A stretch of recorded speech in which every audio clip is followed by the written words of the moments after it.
otros grupos y yo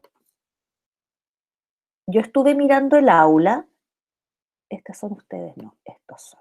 Estuve mirando el aula tiene muchas cosas que ustedes no ven porque con la profesora Jarpa usamos la misma aula virtual, pero vamos poniendo etiquetas para que alguna información solo la vea el paralelo 1, por ejemplo, ahí están las exposiciones de ellos, que ella las tiene por fuera.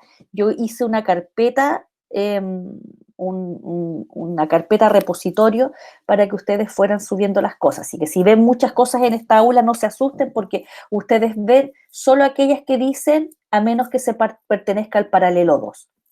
Entonces están las clases y acá está la carpeta que yo dejé para las exposiciones, que solo la puede ver el paralelo 2 y hay 5 exposiciones subidas. Y ahí está, por ejemplo, esa, que yo no sé si ustedes tienen acceso a verlas de esa manera, a mí me da la impresión que no, que como yo lo configuré, no las pueden ver, ahora lo estoy pensando, claro, estoy pensando que están puestas solamente para que el profesor las vea. Lo que ustedes pueden ver es la carpeta que está ahí, pero no pueden entrar a mirar las exposiciones. Entonces, ahora, mira, lo pensé toda la mañana y ahora que se lo estoy diciendo, me doy cuenta de qué es lo que ocurre. Claro, porque están configuradas como una entrega de tarea y la entrega de tarea solo la puedo ver yo cuando ustedes suben su exposición. Entonces lo que voy a hacer es que voy a sacar las exposiciones de allí y las voy a poner como las tiene la Marcelita Jarpa, que las tiene así por fuera. Si ustedes se fijan, acá están las exposiciones por fuera como ULR. Ahí están. O sea, didáctica del vocabulario. Entonces, vamos a hacerlo de esa manera para que les queden disponibles las exposiciones. Bien, dicho eso, y sin más comerciales, le dice, profe, van a estar disponibles los PPT y las grabaciones de estas. Sí, eso es lo que estoy señalando, que las grabaciones estar en las clases de todas maneras. Y yo he subido todas las clases, la única clase que no está subida es la de ayer, porque estoy procesándola. De hecho, estoy aquí, si ustedes se fijan, estoy subiendo videos en este minuto a YouTube. Es un proceso que no es muy rápido porque las clases son muy largas. Van a estar en las clases, pero además ustedes me están mandando las exposiciones. Por lo tanto, van a estar las exposiciones, que son los PPT y el material que usaron, y además va a estar en el formato de la presentación que ustedes hagan. Así que va a estar todo disponible para que lo puedan revisar. Bien, Valentina, yo voy a apagar mi cámara para no estarme moviendo y que no haya una distracción allí, pero estoy aquí y estoy con el audífono abierto por cualquier cosa o sea, con el micrófono abierto y empecemos nomás. Dele Ok. nomás. Vale. Buenas tardes. Hoy día les vamos a presentar la adquisición y aprendizaje de vocablos con lenguaje figurado. Las integrantes somos Antonella Fuentes, Valentina Hernández y Noemí Vergara. La idea central del texto de Estrategia y actividades para la enseñanza del vocabulario en el aula de Miguel Ángel Pérez, primero es la competencia léxica en la escuela. Esto quiere decir que existe una relación entre el fracaso escolar y el léxico, ya que este debe ser significativo para expresarse con claridad, propiedad y precisión. El segundo punto es proceso de adquisición y aprendizaje del vocabulario. Acá se muestran 3 puntos. El primero es que la adquisición es el proceso espontáneo, el aprendizaje como proceso con actitud intencional y consciente de parte del alumno. Y por último, la palabra como punto de partida hacia los demás niveles de la lengua. La propuesta del autor son 6. La primera es convencionales. Eso quiere decir que son ejercicios mecánicos, nula contextualización, un docente que explica la actividad, luego se ejecuta y luego hay corrección. La B es lúdica, que quiere decir una actividad mecánica y poco contextualizada, pero motivadas con juegos en parejas o grupos. La C es contextualizadas. Eso quiere decir que está todo dentro de un contexto. Alumnos captan significado y sentido de la palabra por medio semántica y pragmática. La D es realias, que es motivación por medio de materiales auténticos, como fotografías, carteles, personas y objetos. La E es constelaciones. Son diferentes vinculaciones de una palabra, como por sinonimia, antonimia, derivación, composición y asociación. La F y última es dramatización. Esta propicia modelos de integración entre los componentes cooperativos y lúdicos.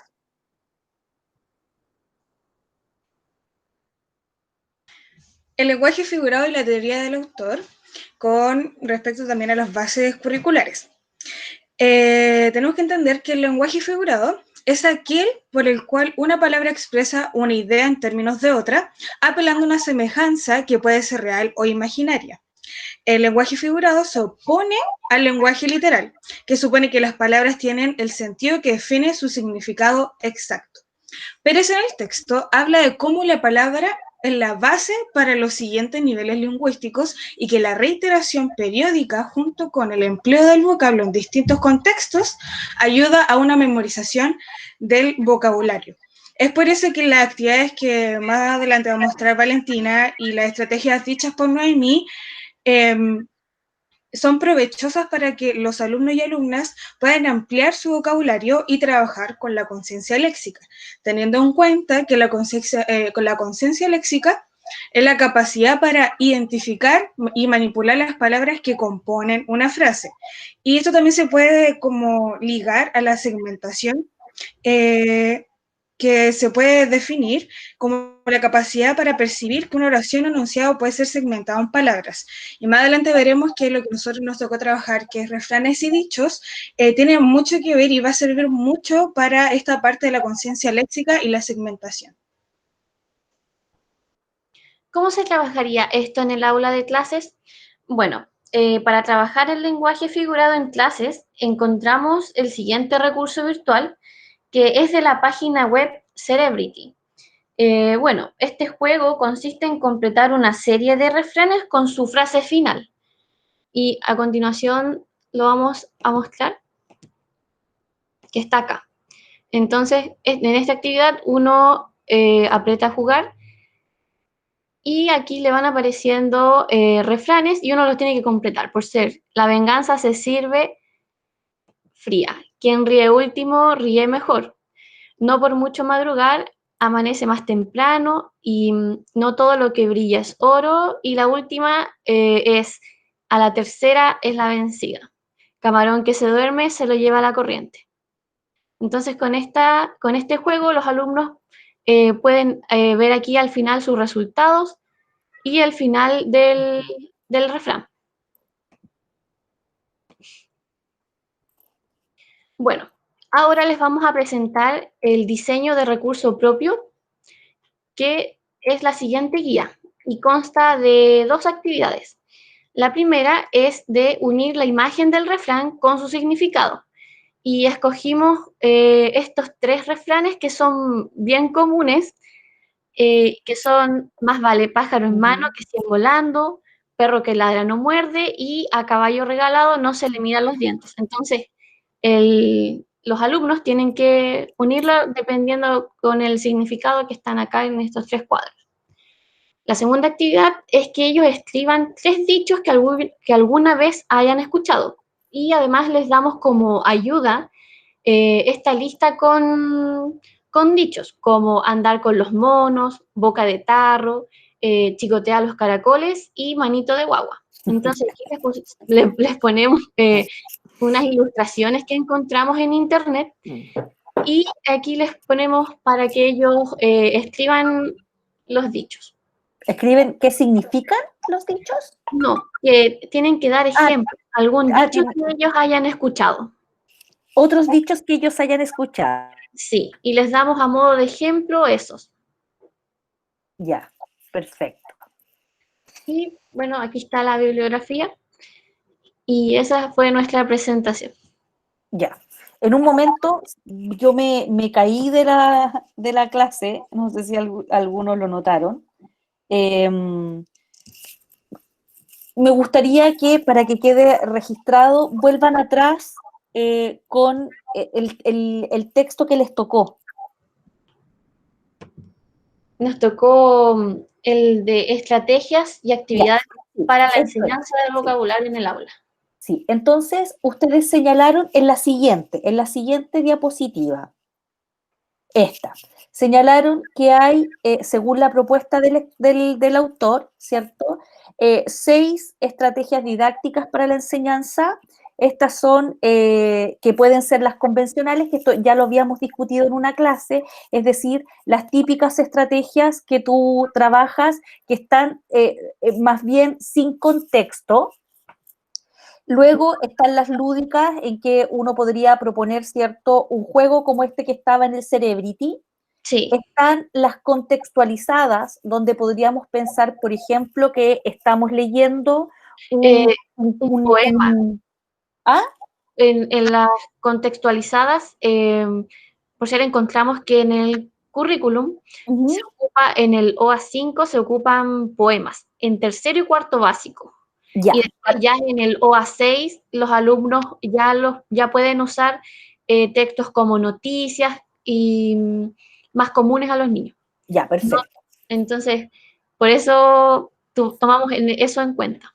Claro, porque uno podría trabajar efectivamente para trabajar el lenguaje figurado, lo que te queda súper bien es trabajarlo con poesía, pero también lo puedes trabajar con refranes y dichos, ¿ya? Eso es en el fondo, ¿por qué? Porque el currículum lo propone de manera transversal y transversalmente uno tiene que ir viendo, ¿cierto? Los géneros que van pasando como por detrás de estos elementos que son más bien de poner el foco en ejercicios de desarrollo de vocabulario, de desarrollo de la conciencia sintáctica, que es algo que ustedes señalaron también. ¿Cuáles son las realias?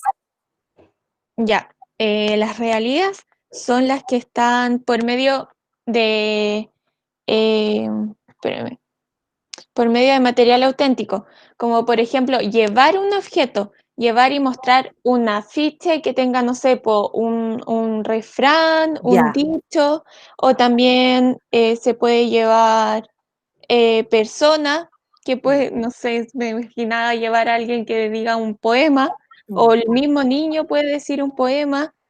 eh, Ese se podría hacer, ya, esas son las realidades, como ya, Real. algo algo auténtico, real, una claro. experiencia auténtica. Es Sí, una experiencia auténtica. eso. Recuerden que cuando estudiamos ahí en profundidad, ¿cierto? A Jolivet, si ustedes lo recuerdan, cuando uno lee a Jolivet, lo que nos dice Jolivet es que uno tiene que generar situaciones auténticas o reales donde aparezca la necesidad de comunicar. Y claro, uno podría pensar en que el mismo ejercicio que hicimos tantas veces para lo que estuvieron en Literacidad 2 el semestre pasado, este ejercicio, ¿cierto?, de llevar a la sala de clases un cartel, un afiche, un volante, una propaganda, un flyer, cualquier cosa que tenga, por ejemplo, un dicho, no sé, no sea sanguchito de palta es un dicho también que se incorpora, ¿cierto? Y que tiene que ver con que cuando usted se come un pan y lo aprieta que tiene palta, la palta se sale por los lados, ¿ya? No sea, supongamos que usted encontró un volante que dice no sea sanguchita de palta y está haciendo una promoción acerca de, no sé, alguien que está vendiendo este producto. Y efectivamente, uno allí no es como la actividad anterior. Si ustedes se fijan, la actividad anterior es contextualizada. Es si tú estás mirando lenguaje figurado en un poema, ¿ya? En un poema. Entonces, ¿qué es lo que nos pasa típicamente a los profes? Es que fundamentalmente se trabajan las figuras literarias solo con 2 versos. que es un ejercicio que yo les mostré ayer por una cuestión de tiempo, pero cuando usted está en la sala de clases, ¿cierto? Puede tener 50 versos sueltos distintos específicamente para que un estudiante pueda encontrar la figura literaria que usted pretende encontrar. Otro valor es que yo les presente a ellos y ellas un poema completo donde es veamos qué encontramos, veamos qué encontramos.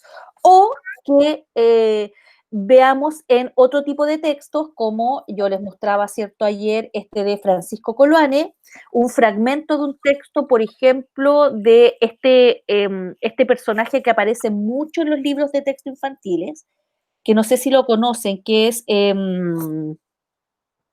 Pedro Urdemales. ¿Han leído algo o conocen a Pedro Urdemales? No. Pedro Sí, yo, Urdemales muy Sí, chistoso. yo igual he escuchado, es de como de un personaje de campo. es un personaje de campo que reúne varias características. Es el que le gana al diablo, po. Es el que apuesta con el diablo y le hace trampa al diablo. O sea, es como la metáfora del tipo que las gana todas, porque se las arregla. Y en los textos escolares habitualmente aparecen lecturas de Pedro Urdemales porque es un personaje del folclore popular chileno, ¿ya? Y asociado al campo, asociado a este tipo astuto, ¿cierto? Que le saca un poquito la vuelta al trabajo y que está siempre tratando de obtener beneficios sin hacer mucho. Entonces aparece este personaje y claro, se reproduce el habla propia de este personaje del campo, que, ojo, también es un estereotipo y lo podemos discutir largamente, pero aparece como un personaje popular y en su manera de hablar está llena de dichos, llena de dichos, ¿ya? Eh, y entonces allí podríamos tener un texto de donde agarrarnos para trabajar la contextualización. Luego están estas actividades auténticas, luego están las constelaciones. ¿Qué son las constelaciones? Las constelaciones trata de que por una palabra uno pueda sacar como tipo mapas conceptuales y uniéndolos por medio de sinonimia, antonimia, derivación, composición y asociación. Es un poco Esta el es la idea. ejercicio que mostraron los chicos ayer cuando tenían este diario y en el fondo estaban haciendo una expansión a partir de una palabra y a partir de la raíz lexema de esa palabra. ¿Y las dramatizaciones? Bueno, la dramatización es como el nombre lo dice, la idea de que el niño, o sea, de que el estudiante pueda realizar una integración por medio de componentes cooperativos y lúdicos, pero que ellos puedan tenerlos como sea tipo real. Ya, una representación. Es que una dramatización, sí, Interpretarlo como una obra. Sí, como en una obra, sí. claro. O caracterizar personajes que hablen de determinada forma, etc. En verdad, eso es como Incluso para... puede ser, ojo, incluso la dramatización puede ser asignarle a cada niño un poeta y que Exacto. busquen un poema. Sí, eso es para como que se coloquen en el personaje y puedan adquirir como Claro. vocablos del poeta, puedan Sí. adquirir como, porque es muy diferente como ellos hablarían a que como hablarían, no sé, un poeta renombrado, Ujú. que tenga 60 años. Entonces ellos, Se pongan en un personaje y a partir de ese sepan qué dicho y qué refranes decir. claro, Ya. Bien.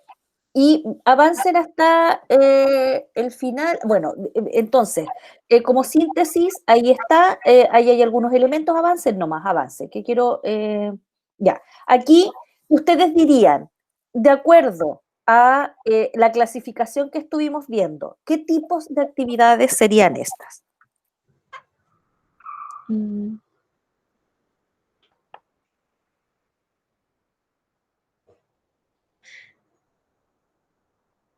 ¿Cuál creen ustedes, en qué categoría creen que caben?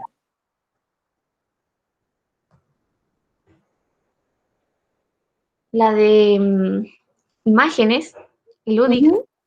sería la primera actividad, porque por ser en la del a caballo regalado no se le miran los dientes, el niño va a ver la imagen y obvio le puede provocar un poco de risa, pero lo más probable es que sí la haya escuchado algún día en la cotidianidad.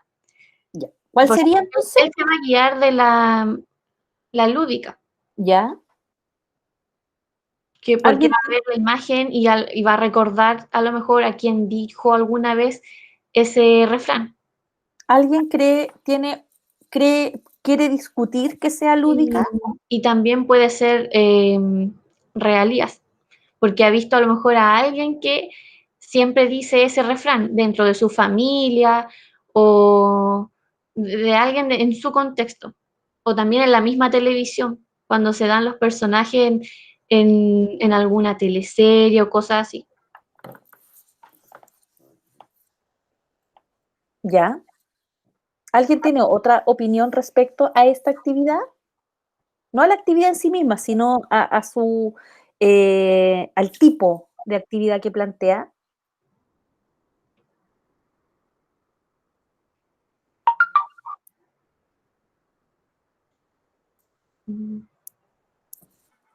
Ya, lo vamos a discutir después también. Yo voy a hacer después también una pasada por todas las actividades y vamos a tener que ir con el mismo banco de actividades que ustedes proponen, ir mirándolas a la luz de todos estos ejercicios. Bien, ¿alguna consulta para este grupo? Y si no las hay, ustedes saben, desconecten la pantalla y suben la presentación inmediatamente con los nombres de las tres, ¿ya? Porque tenemos un segundo grupo que tiene que exponer ahora. Gracias, Valentina. ¿Quién más estaba aquí? La Noemí y Antonella Fuentes. la Antonella Fuentes. Ya, muchas gracias. Vamos al tiro con la siguiente para que no nos pille la hora de término de la asignatura. Profe, voy a compartir la pantalla. Perfecto, Fernanda, compártanlo. ¿Me pueden avisar cualquier cosa? Porque me están dando un poco de internet. Sí, yo estoy avisando.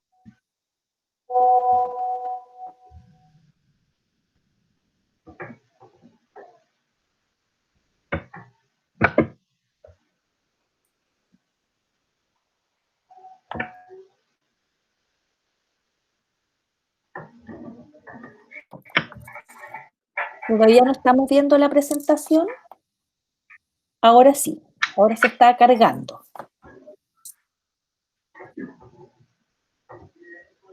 También estoy apagando mi cámara para que no se vea ahí mi cabeza moviéndose entre medio. Ya, se está viendo, ahora agrándala. Listo, estamos ok. Parten nomás, aquí está la Valillanca, la Fernanda. Ah, son ustedes dos. Ya, perfecto.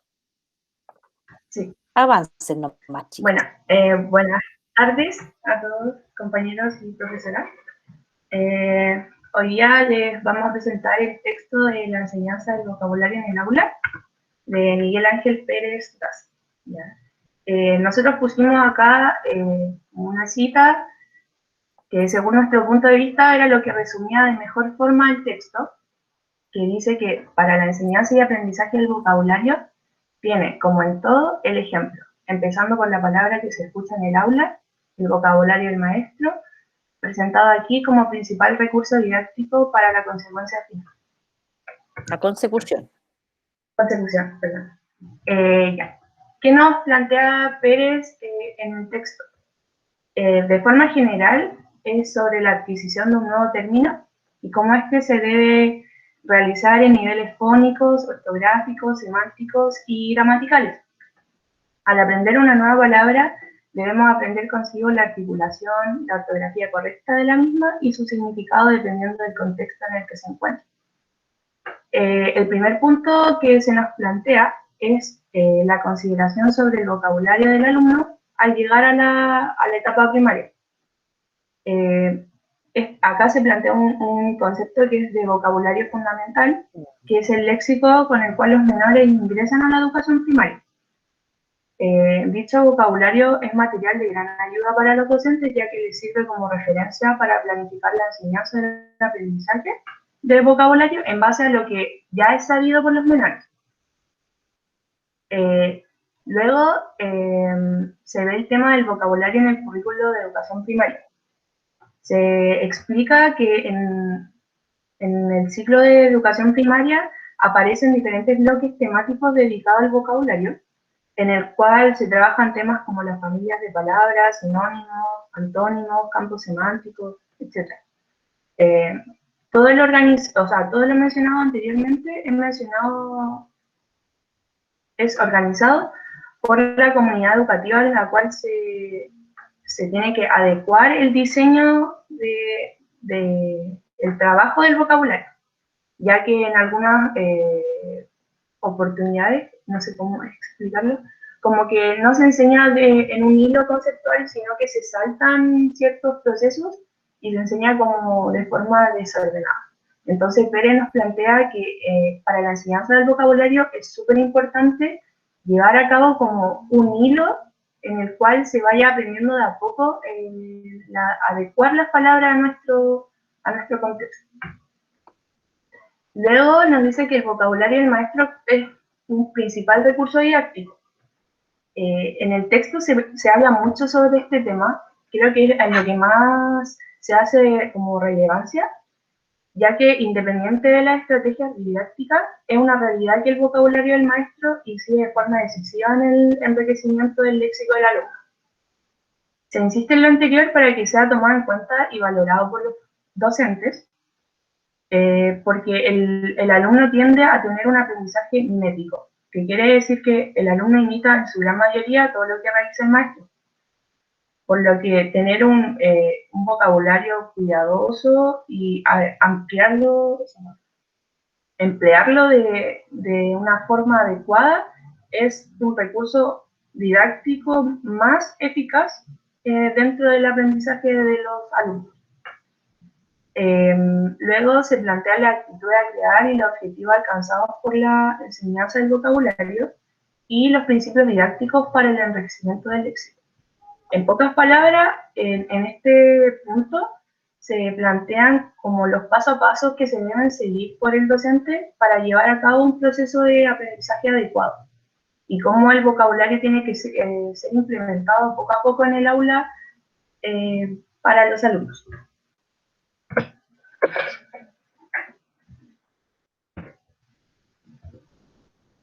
¿Vale?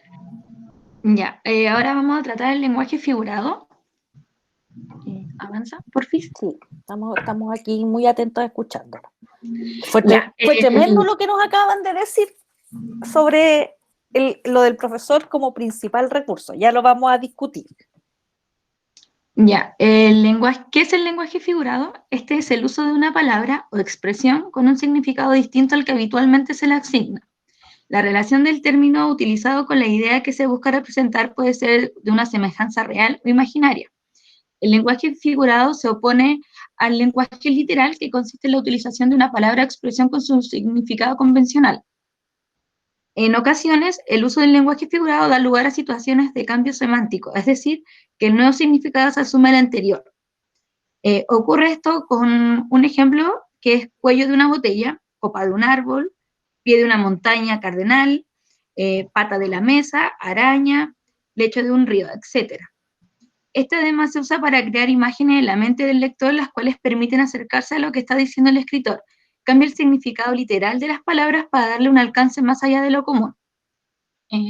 Avanza, por favor.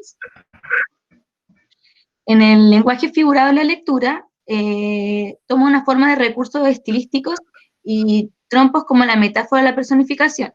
A continuación tenemos la metáfora y la hipérbole. La metáfora es una de las figuras retóricas que consiste en denominar, describir o calificar una palabra a través de su semejanza o analogía con otra. Un ejemplo de esto sería que sus cabellos son de oros, su frente de campo de elíseos, sus cejas arcos de cielo, sus ojos soles, sus mejillas rosas, sus labios corales, perlas sus dientes. Esto es una cita de Miguel de Cervantes, y a qué se refiere es que sus cabellos son rubios, su frente lisa, sus cejas arqueadas, sus ojos brillantes, sus mejillas rosadas.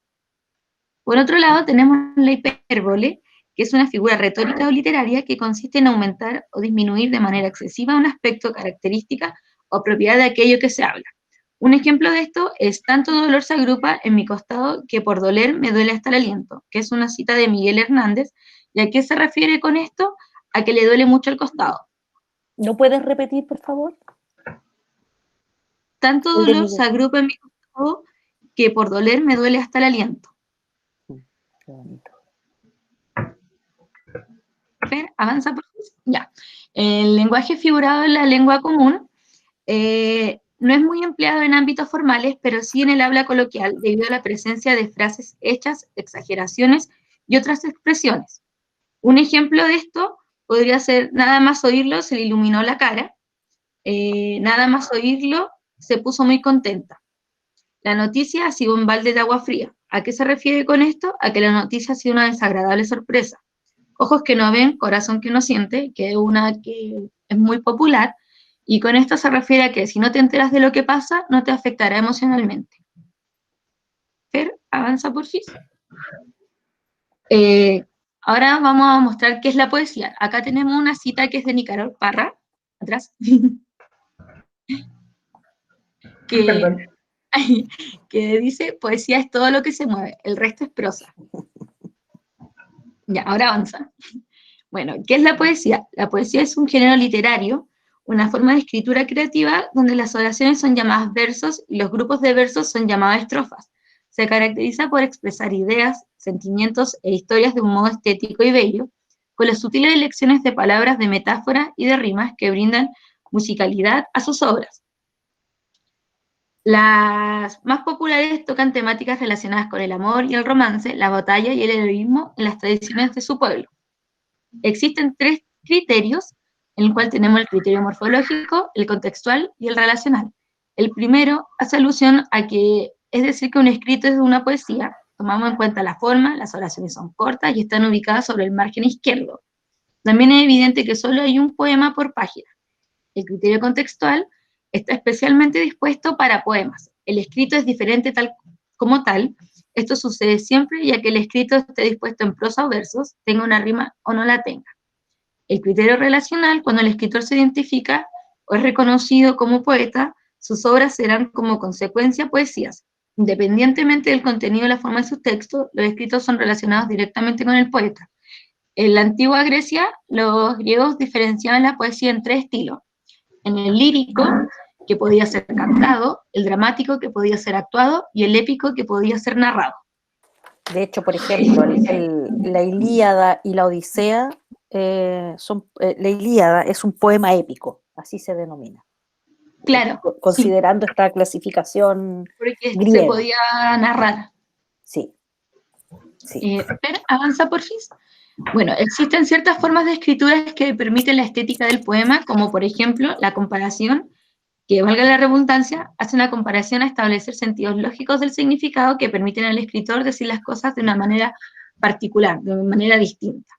Tenemos la antítesis, que es el uso de las palabras con significado opuesto; la metáfora, que es una especie de comparación. ¿Cómo?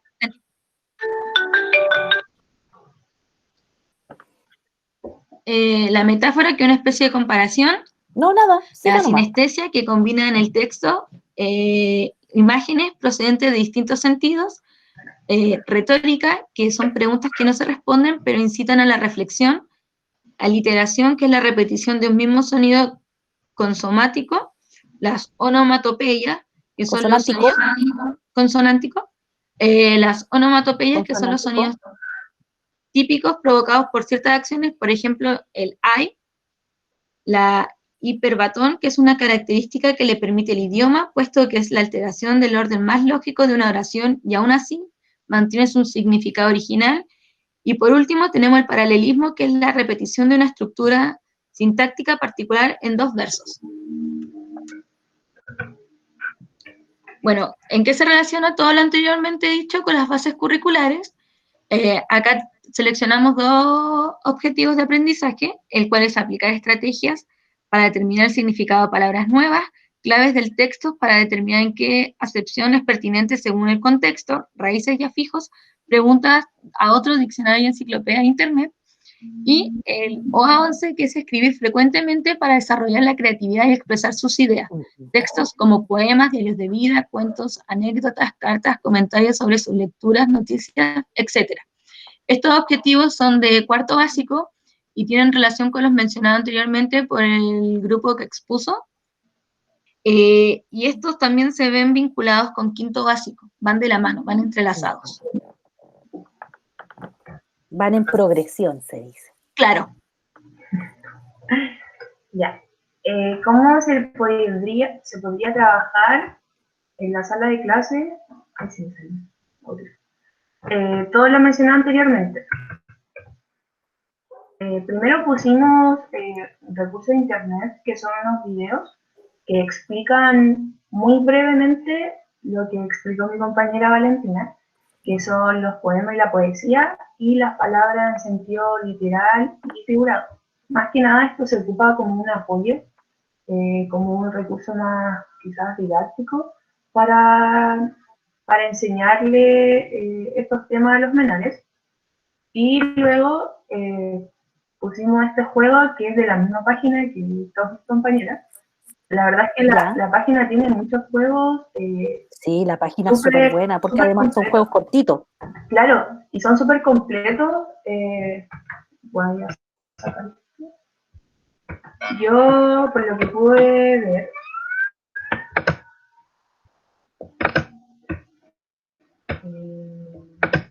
acá, tiene muchos juegos y van como en diferentes niveles. O sea, acá el primero es como lo más básico sería, y también, como lo mencionó ayer mi compañero Mauricio, creo, es súper entretenido el tema de que tenga tiempo, que se vaya marcando al tiro las buenas, las malas. En este caso es arrastrar las palabras, o sea, las frases, con su significado literal. Literario. Entonces, no sé, me muero de hambre. Y acá dice, tengo mucha hambre. Entonces uno tiene que arrastrarlo y unirlo. Y se van marcando rápido. Por ejemplo, si lo hago mal, se devuelve. ¿Y alguien me podría decir qué figura literaria hay en Me muero de hambre?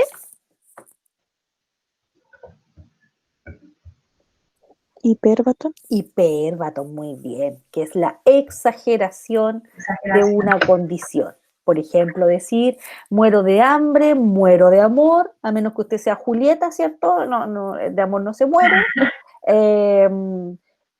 O, por ejemplo, decir, muero de calor, o en este lugar no cabe ni un alfiler, que son exageraciones que están súper asociadas a también el habla coloquial. Sigan nomás. Bueno, en este recurso, en esta página, como le dije, hay diferentes niveles. Por ejemplo, acá está el tema del sentido figurado versus el sentido literal. Yo jugué una partida. ¿Ya? Y la verdad es que el nivel de complejidad es mucho más alto que el que abrí recién de lenguaje figurado. ¿Ya? Entonces, igual es como entretenido el tema de que se vaya avanzando y se vaya subiendo como niveles. Ya, no hay nada mejor que un profesor pruebe en sí mismo el recurso primero. Para saber, porque claro, yo podría decir, oiga, juegue, y resulta que el recurso es muy sencillo, o es muy difícil, o no funciona, o tiene errores. Usted lo probó. Claro. Ya, siga nomás. Bueno, el recurso propio que vamos a utilizar en este caso va a ser la creación de un poema ocupando el lenguaje figurado. En base a esto, los alumnos deberán subir a la plataforma de Wattpad, como hacía referencia la profesora ayer, para incentivar el uso de las TIC, y de esta manera los alumnos tendrán más motivación para escribir su poema. Una vez subida a la plataforma, a cada estudiante se le designará un poema al azar, en donde deberán reconocer el lenguaje figurado que se encuentra en este. Muy bien. Bueno, a continuación se presenta la bibliografía que utilizamos para el desarrollo de nuestra presentación, que fue el texto anteriormente mencionado, La enseñanza del vocabulario en el aula, de Miguel Ángel Pérez, la página de los juegos, el currículum nacional y los videos de YouTube. Ya, voy a hacer algunas observaciones respecto de la presentación de ustedes. Han estado full recogiendo autores españoles. Ustedes hoy día hablaron de Miguel Hernández. Tenían ahí un poemita tan bonito de Miguel Hernández. ¿Cuál era? ¿Cómo era?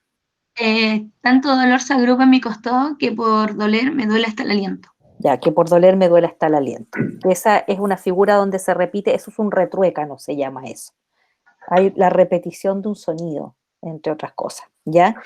Bueno, Miguel Hernández, también poeta español, también contemporáneo de los poetas con los que hemos venido, de aquellos que hemos venido hablando, pastor de cabras. De hecho, le decían el pastor de cabras.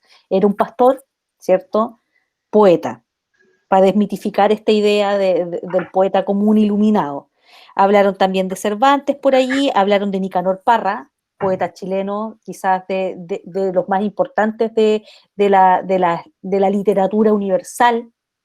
Su poesía es una poesía tremenda y tiene este concepto tan interesante que dice: poesía es todo lo que se mueve, el resto es prosa, ¿ya? O sea, la poesía está viva, eso es lo que está diciendo, está viva, está llena de vida. Lo otro estático no es poesía. Ya, eso con respecto a cosas que ustedes señalaron. Y esto me remite a una idea central que está en el inicio de la presentación y que tiene que ver con el tremendo, espérense, déjenme activar mi cámara para que me vean, que tiene que ver con el tremendo rol que cumple un profesor en términos de modelar el desarrollo lingüístico de sus estudiantes. Un profesor que tiene un vocabulario pobre, un profesor que tiene un excesivo uso de muletillas, un profesor que tiene mala pronunciación o mala dicción, un profesor que no lee, efectivamente, desconecte nomás su presentación, para que nos quede más ordenadita la pantalla.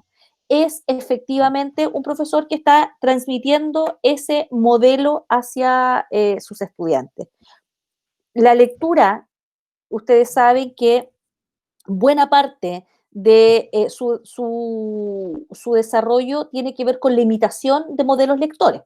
Niños que ven leer a otros probablemente son niños que van a tener la curiosidad de manipular el objeto libro, y niños a los que se les lee probablemente, ¿cierto?, van a tener inquietudes lectoras. Lo mismo ocurre con los modelos lingüísticos en aula. Un profesor que habla mal, que simplifica fonológicamente, que comete ciertos errores fonoarticulatorios, un profesor que tiene un lenguaje súper coloquial traído al aula, que no quiere decir que tú seas, ¿cierto?, un académico de la lengua en la sala de clases, también tiene una influencia en los estudiantes, ¿ya? Por lo tanto, ojo ahí que asimismo como nosotros pensamos en cómo desarrollamos el vocabulario en los niños y niñas, también como profesores debiéramos estarnos preguntando cómo incrementamos el nuestro.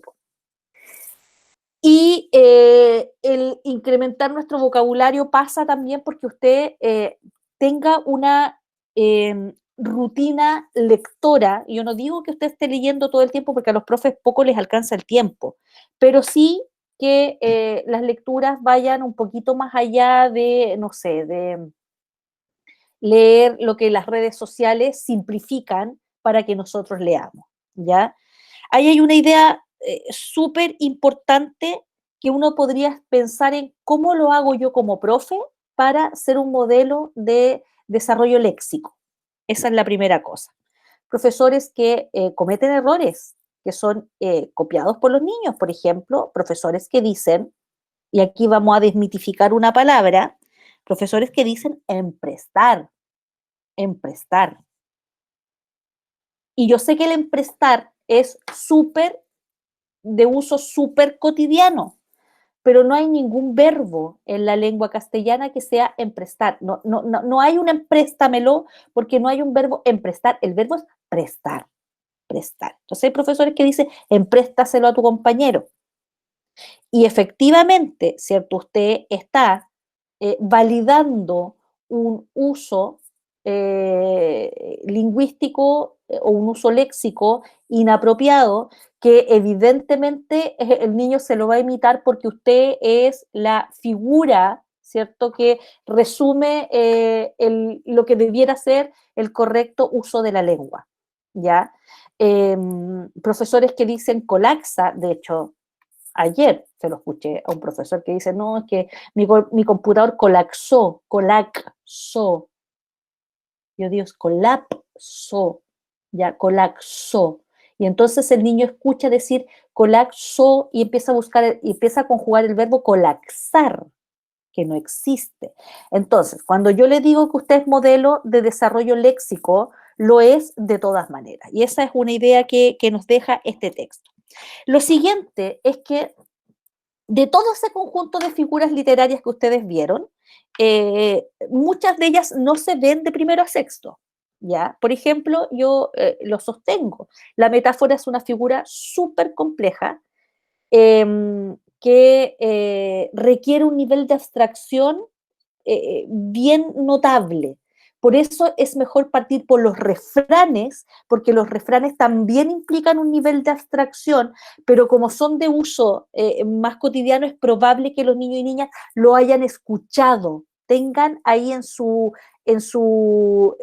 reservorio, ¿cierto?, de memoria, tengan allí a lo mejor alguna experiencia de uso de esos refranes. Y lo último que voy a señalar respecto a la presentación es que aquí hay que instalar una idea, que es una idea que de alguna manera ustedes la señalaron, que es que no necesariamente, hay el grupo anterior igual, no necesariamente tenemos que mirar hacia la poesía para encontrar el uso del lenguaje figurado. Es decir, no es atributo de la poesía el uso connotativo y con fines estéticos del lenguaje, ¿ya?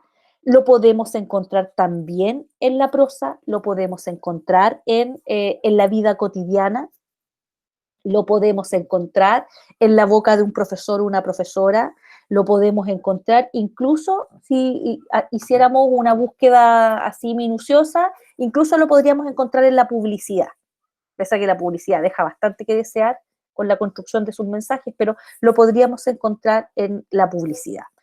Piensen ustedes que cuando los que están, voy a poner un ejemplo que todos lo conocen, cuando estamos detrás de la campaña de la Teletón, ¿cierto? Ahí hay un grupo de gente que está pensando mucho tiempo cuál va a ser el nuevo eslogan de la Teletón. Porque ese eslogan tiene que ser sonoro, tiene que ser cortito, y sonoro porque tiene que ser memorizado por la gente, ¿ya? O sea, yo tengo que decir esto y tengo que transmitir un tremendo significado de aporte, done, vaya, sea solidario, empático, etc. Entonces, construyen un enunciado que es sonoro porque la gente tiene que poder recordarlo. No por nada la cuenta corriente de la Teletón se musicalizó, que era lo que yo les decía ayer, cuando alguien me preguntaba si eso mejoraba. Claro, en el momento que a usted le cantaron 24.500 rayas 03 y a eso le pusieron música, a usted no se le olvidó nunca más, porque la fijación sonora es mucho más potente. Y entonces se buscan, ¿cierto?, estos eslogan que sean pegajosos, que sean breves y que son también un trabajo de uso del lenguaje muchas veces con características figuradas, ¿ya? Entonces, no tenemos que ir tan lejos, no tenemos que hacer a los niños necesariamente leer poesía, aunque sí tienen que leer poesía, pero para hacerles ver que el lenguaje figurado solo es atribución de la poesía, porque no lo es. Y de hecho ayer leímos a Coloane, que hace este uso maravilloso del lenguaje. Incluso uno podría pensar que hay descripciones que son tremendamente poéticas. De hecho, sin ir más lejos, y con esto vamos a terminar hoy día.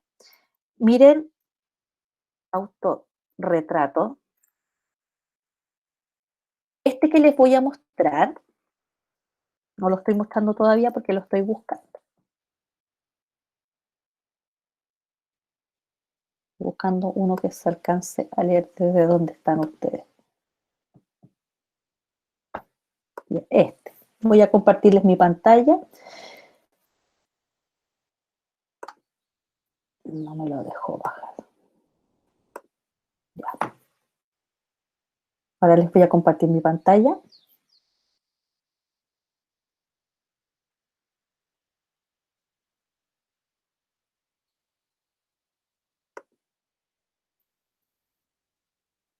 Estoy buscando uno, tampoco me lo dejó abrir ese.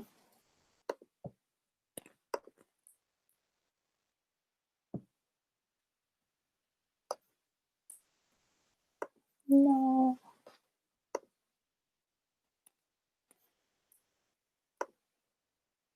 En un minuto.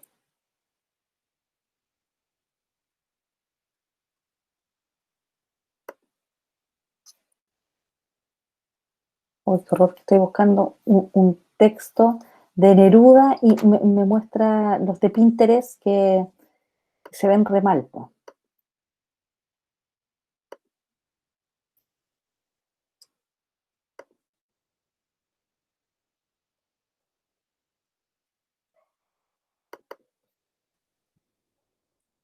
Ya. Ahora sí les voy a compartir la pantalla. Ya, entonces, por ejemplo, usted podría, miren cómo vamos a cruzar aquí. Ya,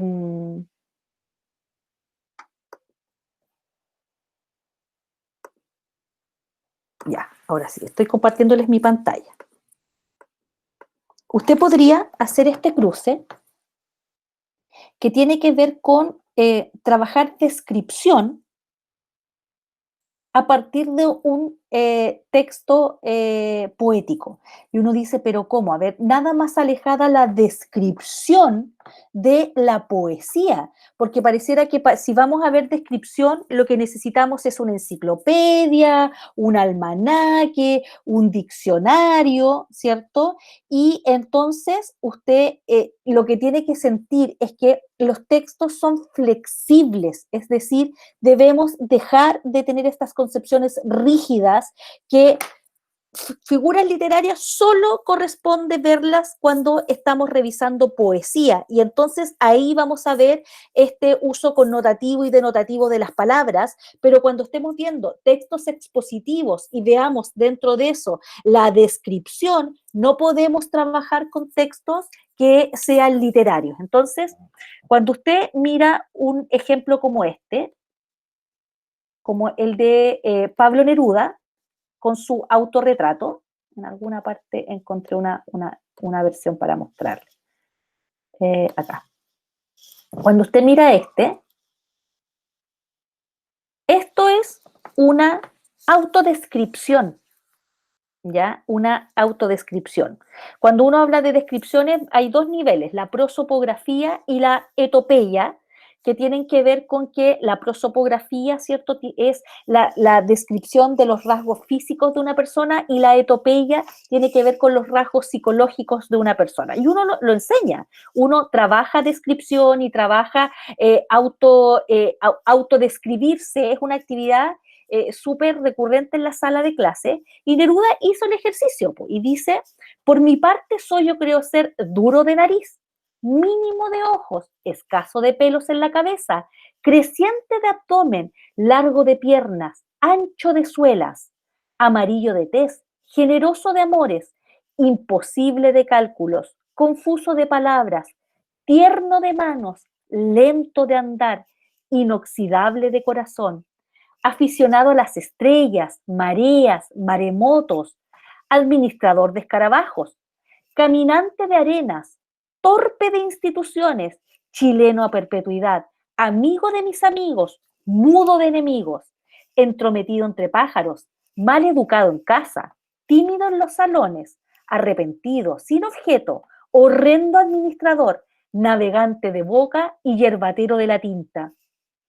discreto entre los animales, afortunado de nubarrones, investigador en mercados, oscuro en las bibliotecas, melancólico en las cordilleras, incansable en los bosques, lentísimo de contestaciones, ocurrente años después, vulgar durante todo el año, resplandeciente con mi cuaderno, monumental de apetito, tigre para dormir, sosegado en la alegría, inspector del cielo nocturno, trabajador invisible, desordenado, persistente, valiente por necesidad, cobarde sin pecado, soñoliento de vocación, amable de mujeres, activo por padecimiento, poeta por maldición y tonto de capirote. Y lo que hace es que está describiéndose a sí mismo como es. Y yo no sé cuánto saben ustedes de Neruda, pero hasta aquí está contenida toda la historia de su vida. Cuando dice administrador de escarabajos, es porque cuando él era chico y vivía en el sur, solía ir a la selva valdiviana y él recolectaba bichitos, escarabajos, ¿cierto? Y los tenía como trofeos. Cuando dice acá, ¿cierto? Aficionado a las estrellas, mareas y maremotos, y es porque si alguno de ustedes ha tenido la posibilidad de ir a alguna de las casas de Neruda, él siempre las pensó como barcos, pero en tierra. O sea, está toda la historia de él, acá por eso dice navegante de boca, yerbatero de la tinta, porque él escribía con tinta, ¿ya? Solo escribía con tinta.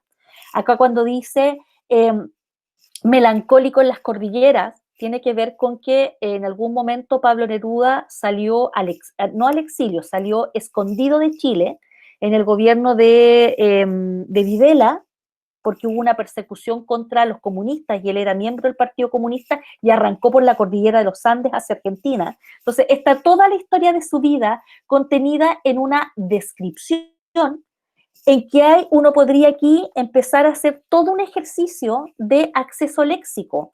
Cuando yo digo horrendo administrador, ¿por qué estoy utilizando el concepto de horrendo? Cuando yo digo, por ejemplo, caminante de arenas, ¿qué será chileno a perpetuidad? ¿Por qué dice que es amigo de mis amigos y mudo de enemigos? ¿Mudo de enemigos? ¿Qué quiere decir que sea generoso de amores? ¿Qué quiere decir que sea imposible de cálculos? ¿Ya? No de cálculo en el cuerpo, sino que le costaba a N hacer la matemática, escaso de pelos, etc. Entonces, fundamentalmente uno podría trabajar una descripción y después yo le puedo pedir a los niños y niñas que hagamos un listado de palabras que vamos a ocupar en nuestros propios autorretratos. Y este autorretrato, ¿cierto?, linda la descripción suma la descripción con un texto poético. Entonces, nunca pensar que los géneros, que la literatura, ¿cierto?, es funcional. Voy a ocupar poemas porque tengo que enseñar figuras literarias. Es al revés. Vamos a leer un poema y veamos qué encontramos, qué palabras no conocemos, qué expresiones están utilizadas en este poema. Vamos a leer este cuento y hagamos el mismo ejercicio, porque si no el estudiante cree que esto es narrativa, ¿cierto? Creo que esto es narrativa y que la narrativa es ficción, se queda con la idea de que son libros inventados por alguien y no toda la narrativa es ficción, porque para seguir con el ejemplo de Pablo Neruda tiene un libro que se llama Confieso que he vivido, que es su última obra, que fue publicada incluso años después de la muerte. Estamos a días del aniversario del fallecimiento de Neruda, quien murió un 21 de septiembre del año 73. Ya, estamos aquí a porta. En un día como hoy, Neruda estaba internado en la Clínica Santa María padeciendo un cáncer que lo llevó a la muerte días después. Y sus seguidores dijeron que él había muerto de pena producto de lo que estaba pasando en el país. Y su autobiografía se publicó mucho tiempo después. Su esposa tuvo que salir rápidamente al exilio. Se llevó el manuscrito que le estaba dictándole a alguien en la clínica donde estaba internado. Y cuando uno lee ese manuscrito, que es el Confieso que he vivido, claro, parece una novela, la novela de la historia de Neruda, pero está tan bellamente escrita que a eso se le denomina prosa poética, porque funde, ¿cierto?, este uso con finalidad estética que es tan propio de la poesía con la narrativa que es fundamentalmente el relato de una historia. Ya, no sé si tienen consultas.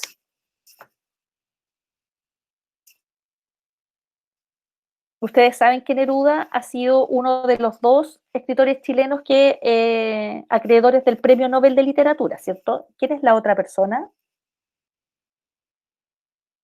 Gabriela La Mistral. Gabriela Mistral. Mucho tiempo antes que Neruda. Gabriela Mistral, que ganó el Premio Nobel de Literatura y no se ganó el Premio Nacional de Literatura, para que ustedes lo vean. Nadie es profeta en su tierra, y ahí estoy usando, ¿cierto? El nadie es profeta en su tierra es un proverbio, ¿ya? No los vimos en esta vuelta, vimos refranes y que quiere decir que en el lugar donde vivimos no siempre tenemos el reconocimiento que tenemos fuera de las fronteras de nuestro país o de nuestra patria. Bien, consultas, comentarios. Profe, yo le tengo una pregunta, pero no es de la clase. Diga. Es que estaba revisando el aula y las clases que al menos yo veo son 4, que son 2 que estaban como desde el principio y ahora se añadieron 2 más. ¿Son solo esas las que están? ¿O faltan todavía que subir, profe? No, pues tengo que subir la de ayer y la de hoy día. La de ayer, que es lo que yo les decía. ¿Esas serían todas las que teníamos? Sí, esas son todas. Estamos, mira, si consideramos, estamos en la clase 7. Estamos en la clase 7. 7 clases así, y de esas 7 clases debieran estar, a ver, que también tengo el aula abierta aquí. PPT, autorretrato, curso. Esta semana corresponde... no, las cerré. Pero sí, son las que están ahí. No debo ninguna. Todas las que he hecho las he ido procesando y puede que haya alguna al principio que no la grabé, que se me haya olvidado. Por eso es tan importante que ustedes siempre me lo recuerden. Yo me acuerdo que hubo 1 o 2 clases que llegué hasta el final y después dije, oh, no grabé la clase. Pero todas las últimas están. Ya, profe, gracias. Y respecto a las personas que faltamos todavía por exponer, ¿nos vas a designar textos después de la semana de esta que viene? Los voy a dejar designados ahora para la vuelta de vacaciones. Ya, profe. Gracias.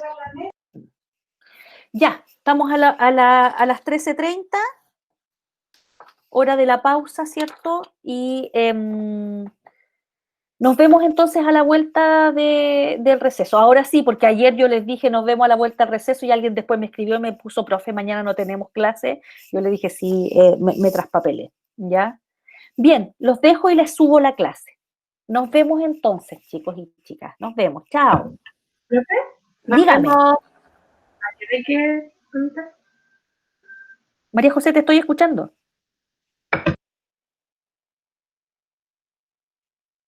Chao, chao. Chao, Yukari. Chao, profe. Chao. María José, ¿me querías decir algo? No se desconectó ya.